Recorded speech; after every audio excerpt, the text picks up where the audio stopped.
Thank you. There's a contingency here who's given me the hey back. I was like, hey, thank you. That was nice. Thanks so much for joining. I'm Steph Hay. I lead the cloud security user experience Gemini product team here at Google.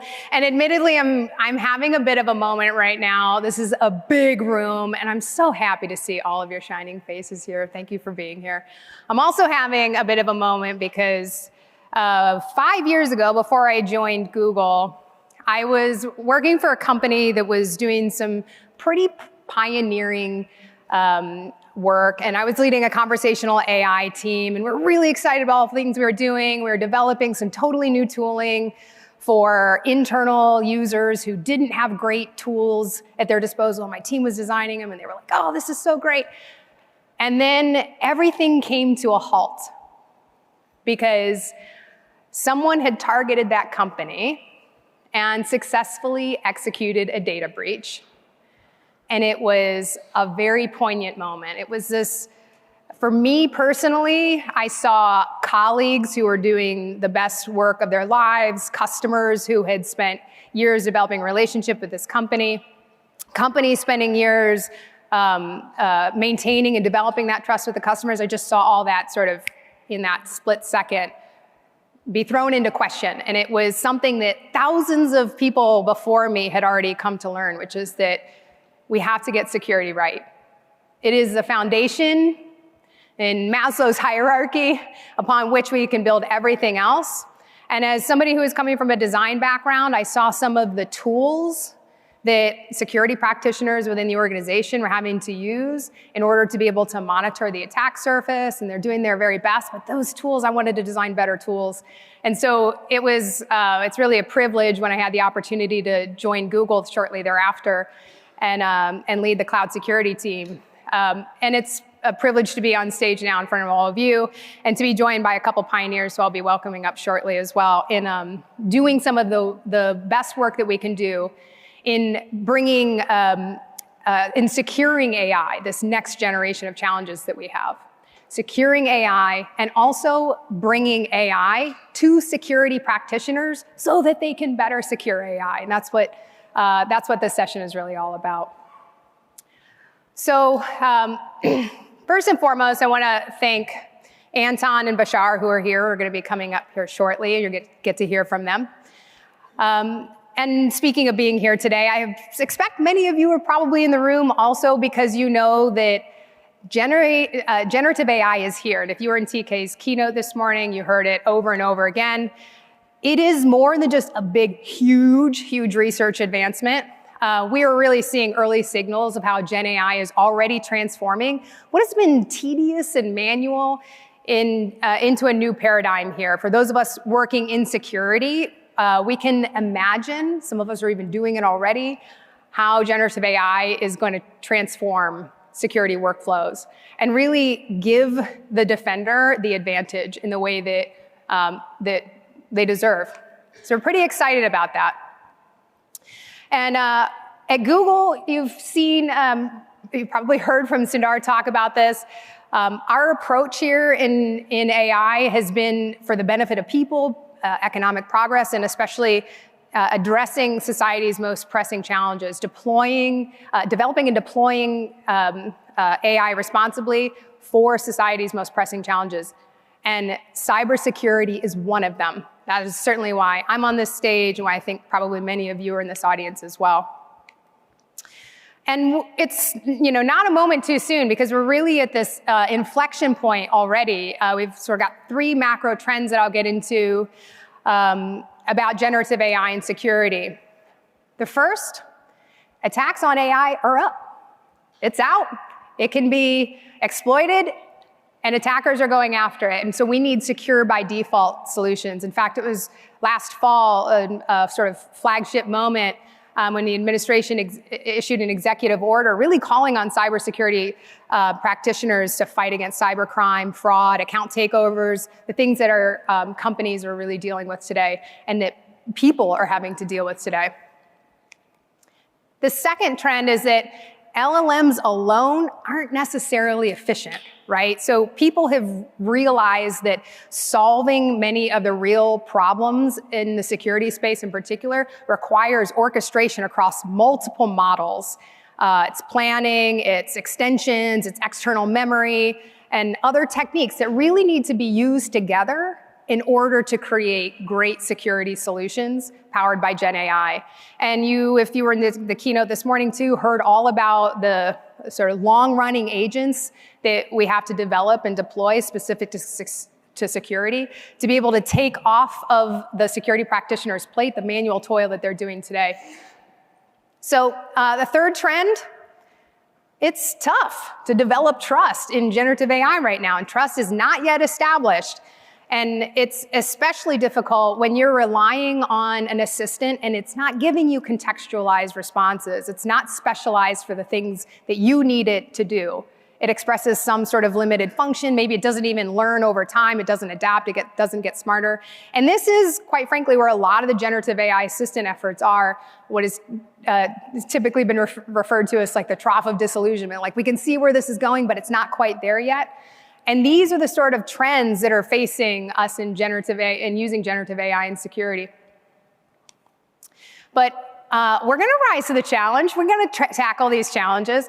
And we're going to do this in two ways here. The first is to deliver the safest platform for developing AI. And Anton is going to be up talking in just a minute, Anton, just a minute, about this in just a second.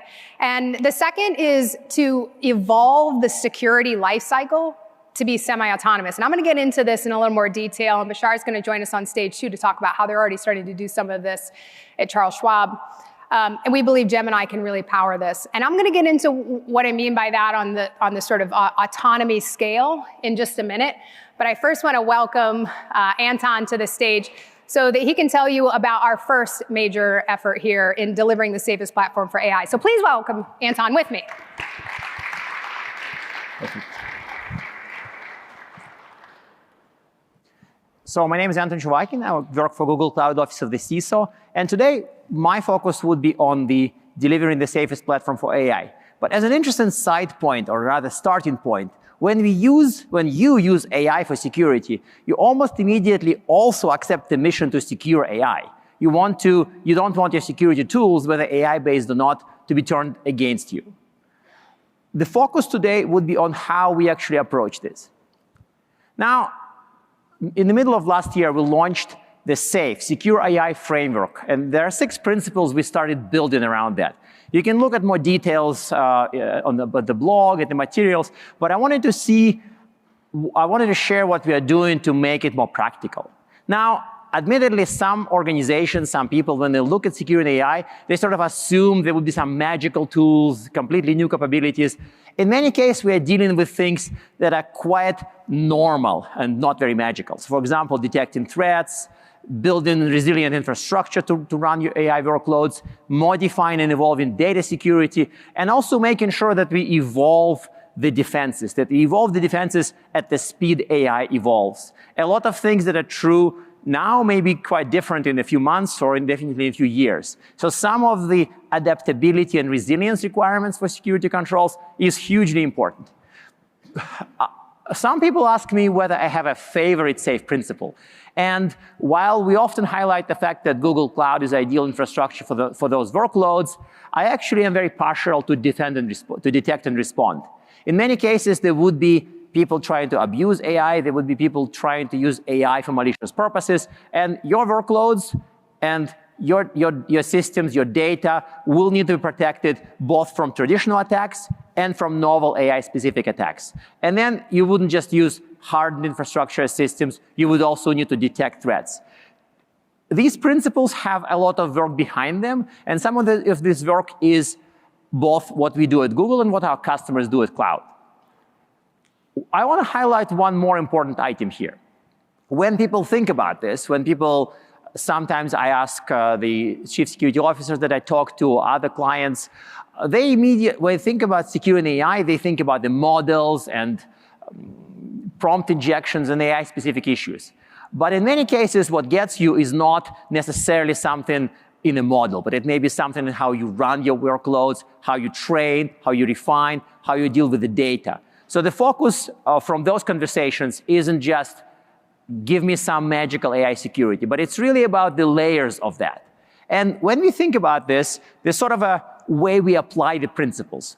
Certainly securing the model is important. You don't, if you are refining your own models, you don't want them falling into somebody else's hands. You don't want unauthorized access. So there's a model level security. But think about it. Most of how your clients would interact with your use of AI would be through an application. So AI gave boost to application security and changed how we have to practice application security. Finally, and we'll keep reminding you of that, Google Cloud Infrastructure is certainly the best to run those workloads because of the inherent security, because of secure by default and by design. So in that sense, when somebody asks you about securing AI, about your approaches, think about the model, think about the application, and think about the infrastructure. And to really bring it to practice, use the SAFE principles and some of the other materials we have. Which reminds us, the materials.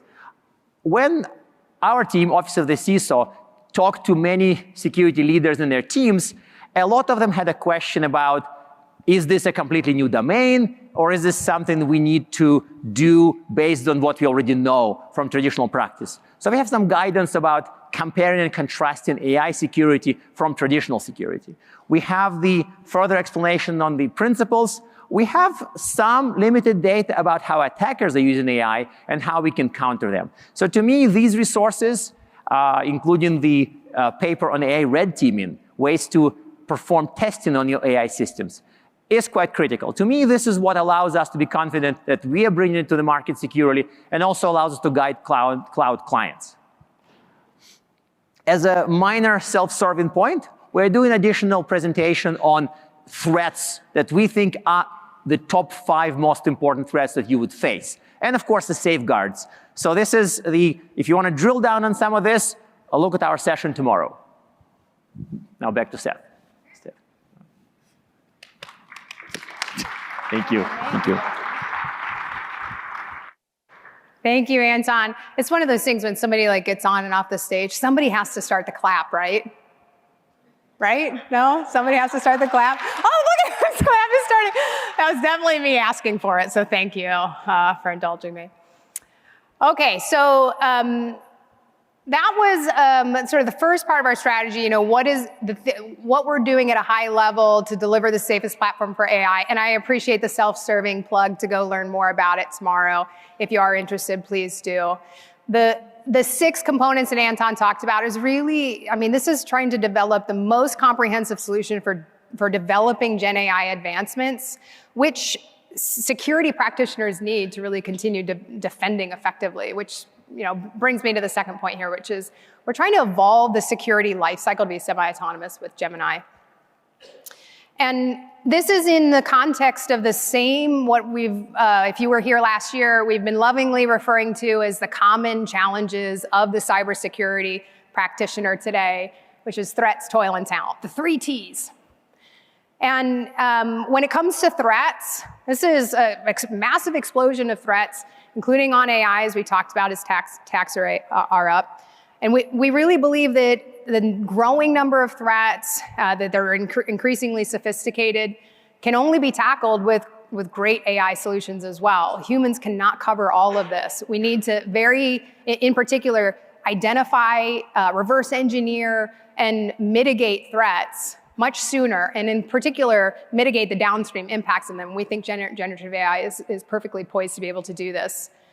The toil that practitioners face across a growing attack surface. So I've got 15 different tools that I need to monitor all different parts of my cloud footprints. And I need to have specialized knowledge to be able to deal with all of those. And we think that generative AI is, again, really well poised to pull in the context of all of those disparate interfaces, all that disparate data into something that can be contextualized, trained to be able to execute workflows.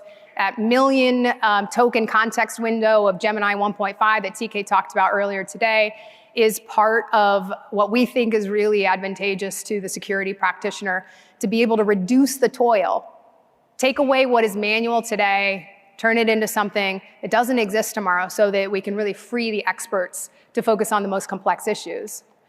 And that kind of leads to the last point, which is there's no shortage of cyber talent roles out there right now needing to be hired, and no shortage of really good security experts who are still spending way too much time on the low value, repetitive things that they don't want to have to be spending their time on. So we expect that, again, generative AI can do a lot to level up, help onboard novices, get them in a place where they're securing their organization sooner, and also, in some ways, more importantly, free the experts to focus on the new and novel threats and that sort of thing. So these are the sorts of, this is the framing that we still use when we think about where Gemini is really going to transform the security practitioner's experience. And I mentioned earlier about semi-autonomy. This is the scale that we think about and where we're at right now. So much of what the practitioner has to deal with today is this manual toil of having to consistently do the low-value, repetitive tasks. And we are now in this phase where so much of what we're doing in Gemini, and what I'll show you shortly too, and what we'll talk about with Bashar, is in this assisted phase. We're boosting productivity. It's great. We should boost productivity. We should help with what LLMs are really great at, which is taking a ton of data, summarizing that data, taking natural language, converting that to queries that are specialized to the tooling or the unique data models that different tools have, making recommendations about what to do next. This is the phase that many of us are in right now.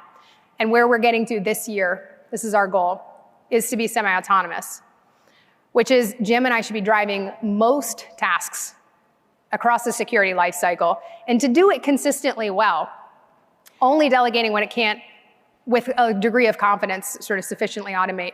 And I only say semi-autonomous because even Bashar was pressing me on a little bit on this, like, why not go to autonomous? And this is also because, again, we have to build the trust. And often in security especially, precision is super important. So I don't trust that I can offload the 15 years of my experience into a generative AI assistant quite yet. We need to be able to surface the right information to that user, try to automate as much as we can, but still give the right controls. Because if the practitioner can't roll back very quickly, or isn't given the permission to do the approval, to deploy the new detection, et cetera, I think we're going to struggle to get to that level of trust that we ultimately want to get to. But I'll show you a little bit about how we're starting to press into this space already today. Ultimately, we want to get to this place where Gemini is able to really drive the security lifecycle to outcomes.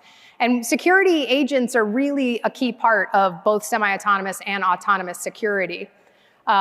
Being long-running, goal-oriented, always working for you, always looking for detecting against whatever is the particular goal or outcome that you're after.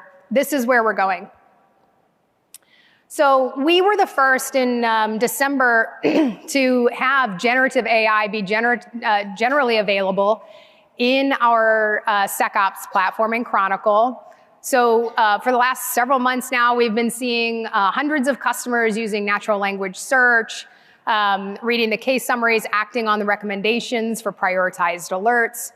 And before I get into some demos, we're going to talk a little bit with Bashar about how they're leveraging Chronicle and some other tools. But I will be showing you some of the things that are coming that we're announcing today as part of Gemini and Security Command Center, and Gemini and Threat Intelligence, and also some of the security capabilities that we're bringing to decrease the toil of the cloud admin by introducing some security capabilities to Gemini Cloud Assist. So with that, I'd like to welcome Bashar to the stage here, because we're going to talk a little bit about how Bashar and Char Schwab is investigating some of the generative AI capabilities. Yes! Yes, with the clapping. Thank you.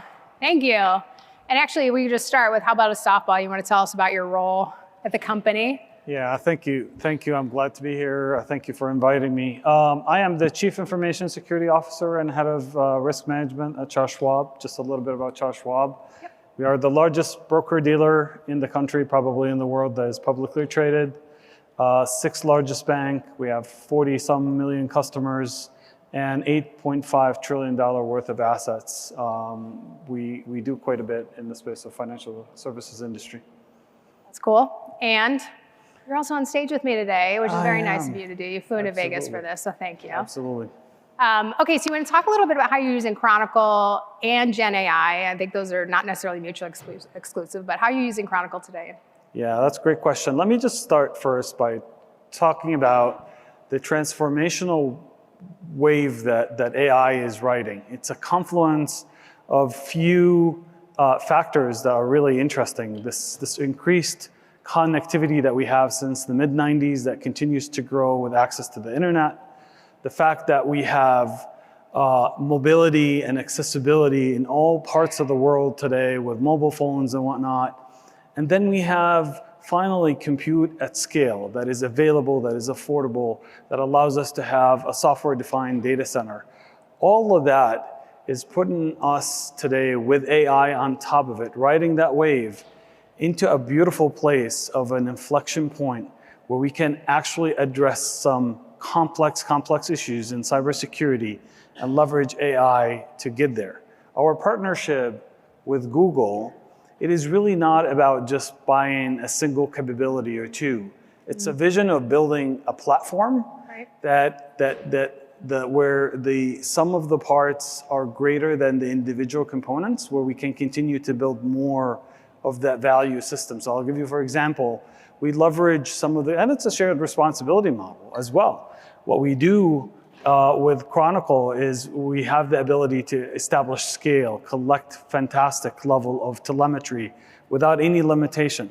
We're able to automate quite a bit, correlate that with threat intelligence from Mandiant, and be able to enrich and perform quite a bit of automation at what we call level 1 incident response. We are able to automate quite a bit.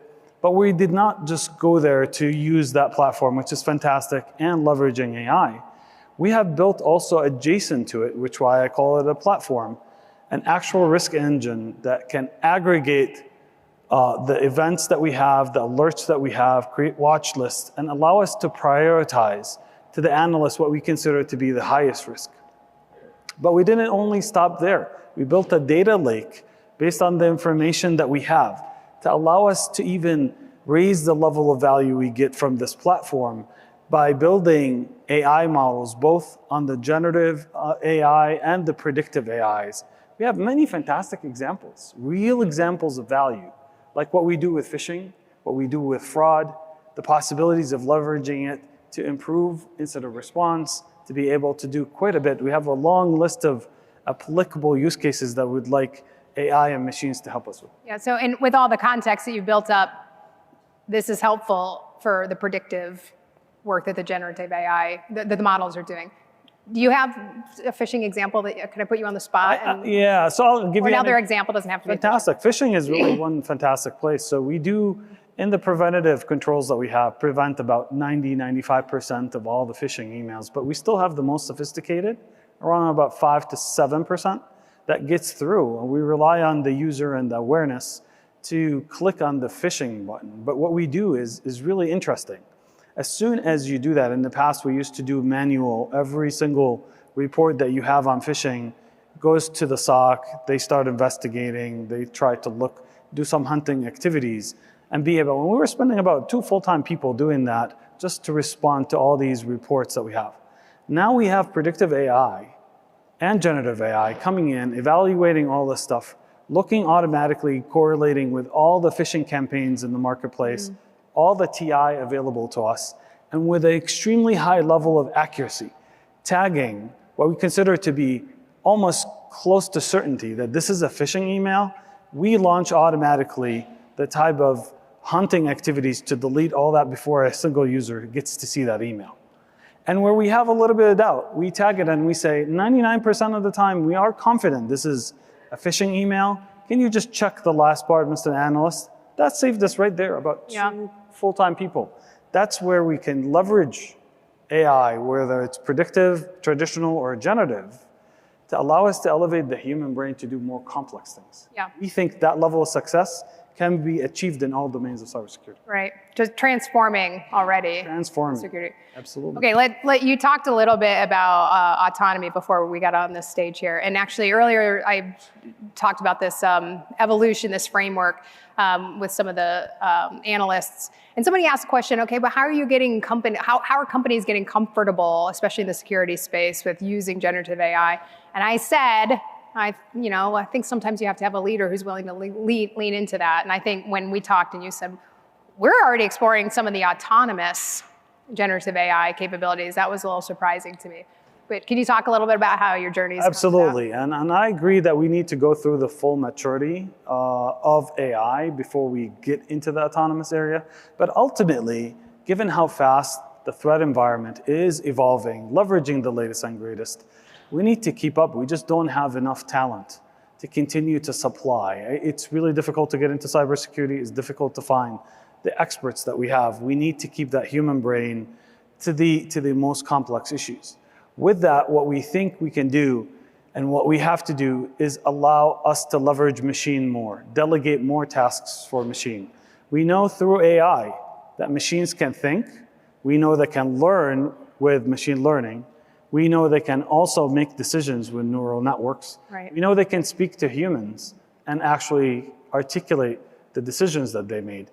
If we are able to get to that point where we have confidence and trust in the model that we have, in the accuracy of the output, we understand exactly what's coming in, we should be able to delegate significantly enough to move it from a semi-autonomous, where we make decisions based on the outcomes generated by it, into putting it into the critical path to make a decision for us. Yeah. And I think we'll be happy with that as long as we trust it. The key to me is that we have to make sure that we understand exactly what risks we're taking, and we have to be brave enough to be able to go to that level of automation. Yeah. I feel like you should put on a cape or something right now, like brave enough. I love this space, I tell you. No. This is exciting times where we can truly take this and transform the space of cybersecurity. Yeah. And when you're talking about building trust, I mentioned this too as a macro trend. Can you tell me how you think about developing the trust? How do you get to the critical path? I think what are some of the outcomes too? What are some of the outcomes that come from that? That's a great question. I think building trust is about kind of, A, you have to start the journey, and B, you have to establish governance and full transparency around what we using the AI model to do. Again, there are levels of AI. There's predictive AI, there's public AI, where we need to go to the public companies that actually maintain that technology to educate us more about what goes into the models that they run. But there's a private aspect of these where we control the type of data that we feed into that. We have to make sure that we put the right data into the model. We have to understand what we're expecting the model to do. We have to continuously create an ecosystem that allows us to always feed back the results to the model, to educate the model on what's right, what's wrong, improve the accuracy of that model.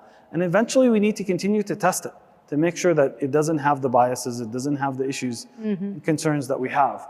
But what ultimately you do that and you build the ecosystem and the governance around it, you're going to establish that level of trust that will make us safer, that will help defenders focus on more advanced things, versus where I think 50 to even majority of the things we do in cybersecurity can be easily delegated if you trust the machines to actually make decisions on your behalf. And just to close out, I think you had also said the ultimate outcome is going to be self-healing. Can you talk a little bit about that? That's been my dream. Can you talk a little about your dream for just a second? It's the ultimate panacea. All right. But it starts with starting the journey and starting to trust that machines can do more of the work. It starts with automation.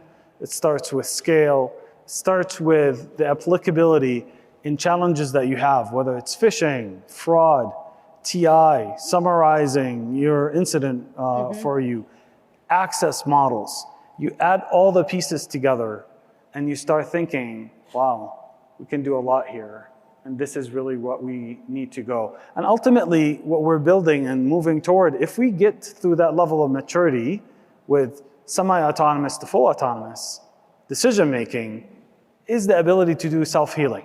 We see issues, machines take care of it, we heal quickly, we put controls in place, we react in an unpredictable, dynamic fashion, and we quickly mitigate the risk without even seeing it manifest itself into a real risk.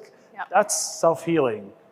If we can do 50% of what we do is to delegate that to self-healing concepts, I think the world is going to be a better, more secure place. It sure is. And I really appreciate you being here today and talking about this with us. Thank you so much, Bashar. It's really great. Yeah, that's the world I want to live into, the self-healing world. That's going to be phenomenal. And that's like part of, what the work that we're doing right now is to, again, move generative AI into those more critical path domains to be able to unleash what's possible. And so what I want to show you a little bit today here is what's going to be in preview now and GA very shortly, which is we're bringing Gemini to security operations. And I want to show you a little bit about that right now. So this is, if we can play the video, there we go. I did this demo last week, 2 weeks ago, maybe, in full transparency here. But this is a case view. Let's say I'm a SOC analyst, first time on a job. I come into my case view. I need to triage this particular high priority issue. I see that the case is already summarized for me and that threat intel here is directly enriched on the case. So now I can see from VirusTotal, from Mandiant, the latest metadata that's associated with this particular alert. I notice that there's a piece of malware here, hangman.v2, which I'm not familiar with. So I'm going to go ahead and ask Gemini and Threat Intelligence to tell me more about that. So I'm asking, what is hangman.v2? Gemini is looking through Mandiant's corpus. So this is a grounded model looking through Mandiant's corpus of information to give me some the summary of what hangman.v2 is, including some of its techniques. And I'm going to ask, how does it actually get into my environment? So how does hangman.v2 persist? And Gemini is telling me it's a registry modification event, and here's the particular command. So I don't really want this to be in my environment. And so I'm going to go ahead and see whether or not there's any evidence of this right now on the particular host name here, linminer01, by asking Gemini, which now is conversational in SecOps. So I'm going to ask, find me any registry modification events on linminer01 over the past week or so. Gemini is going to go ahead and search petabytes of data to find me the information there. Has taken my natural language input, given me the search query so I can go ahead and run it. At the same time, Gemini has reloaded the page. So I don't have to navigate. I don't have to know how to navigate there. It's brought all of the SIM data that's relevant to this particular search to me by reloading the page. And it has gone on to actually summarize the events here, telling me that, in fact, there are 56 registry modification events from a user who I don't recognize. So I want to learn more about that particular user. So I'm going to go ahead and ask Gemini, tell me, what is user S1518? And Gemini is going to go find that user, tell me, yikes, a local system account sounds fishy, no pun intended, maybe a little pun intended. And I'm going to go ahead and ask Gemini to build a rule from this activity. I don't have to give it any more information than that because Gemini has maintained context of this entire conversation. It has now taken that natural language input, the context of the conversation, given me the syntax that I would need to generate that rule. And if I decide I want to edit the rule, of course, I can open in Rule Editor. Gemini will reload the page for me again. I don't have to navigate. I don't have to know where to go. I can just ask Gemini. And as you see, Gemini is also instantiated in the platform. It's maintaining the conversational context. It's going to follow me wherever I go, including if I wanted to create a playbook from this particular use case. I'm going to ask Gemini to build a playbook for those registry key change events that we just talked about. I'm telling Gemini, go ahead and enrich all entity types. I want from VirusTotal, I want it from Mandiant Threat Intelligence. I also want to enrich the destination user with some Google IAM goodness here. And I want to, Gemini, I'm asking you to decide if there's anything suspicious. Go ahead and create some case tags and prioritize the case accordingly, which Gemini does. So now I can create playbook from natural language input. It has parsed the information, the triggers, the alerts, and given me an easy drag and drop interface. This exists today so that I can go ahead and edit any of these key components along the way if I want to make any changes to that playbook. This is in preview now, this full investigation experience. And as you can see, really from an investigation workflow perspective, Gemini facilitated that workflow. It brought all that data to me in context of my tool. I didn't have to go learn a new way of interacting.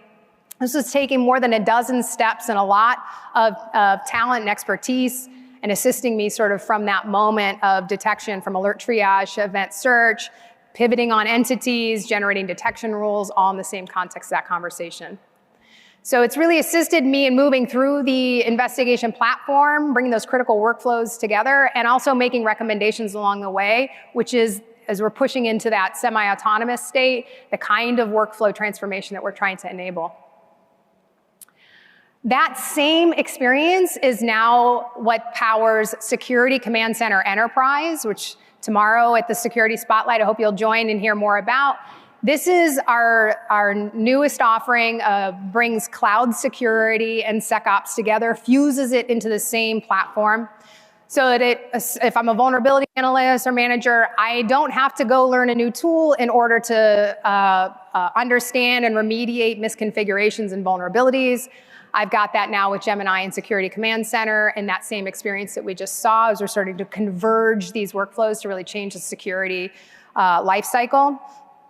I can also do natural language search over my posture data, and this is in addition to what we announced last year, where in Security Command Center, we have simulated attack paths that really prioritize which points of exploit to pay attention to first, and we summarize those attack paths to make it easier for somebody to really understand what to remediate first and to strengthen their posture.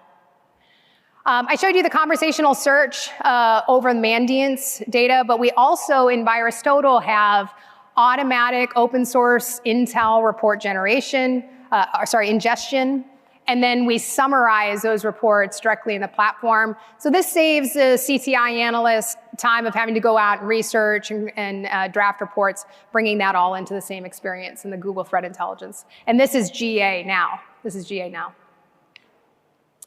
And finally, a few advancements here that are really aimed at Gemini Gemini Cloud Assist to bring the cloud admin, some goodness, so they don't have to toil so much over things like individual access or encryption configuration in order to achieve least privilege sooner. And the first of those three here, which you can see, is I'm able to ask Gemini now, all of these are in chat.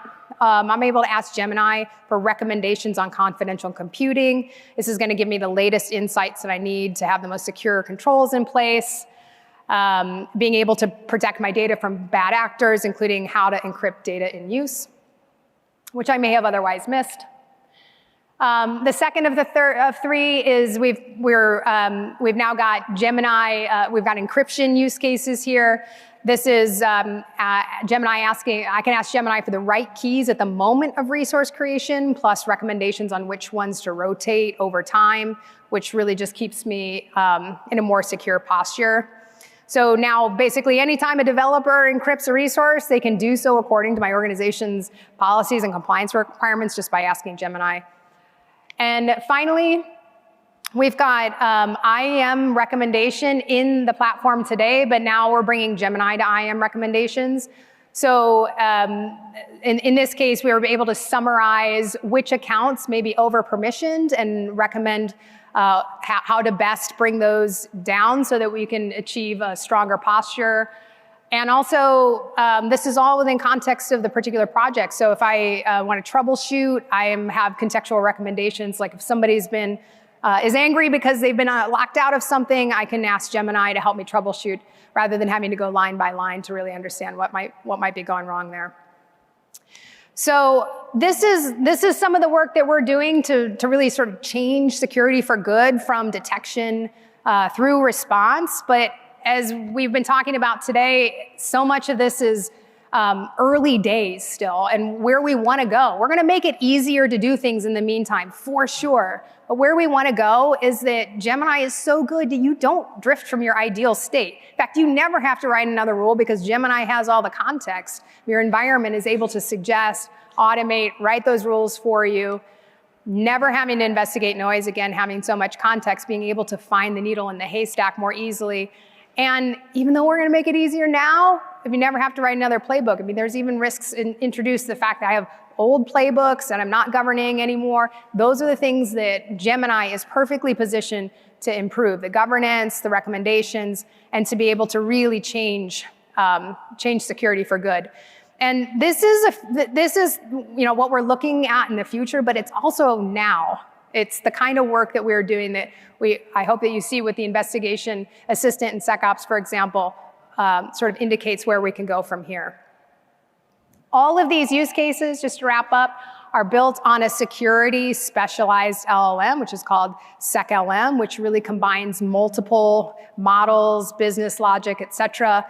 This is getting at that LLMs on their own aren't good enough necessarily for these security use cases. This is why we created this, is because we wanted to bring everything that Mandiant knows, everything that we have in our Chronicle playbooks, being able to bring all of the expertise that we have at our disposal into training a model that understands security better than anyone else and can perform those tasks in a way that can power Gemini to really transform the security lifecycle.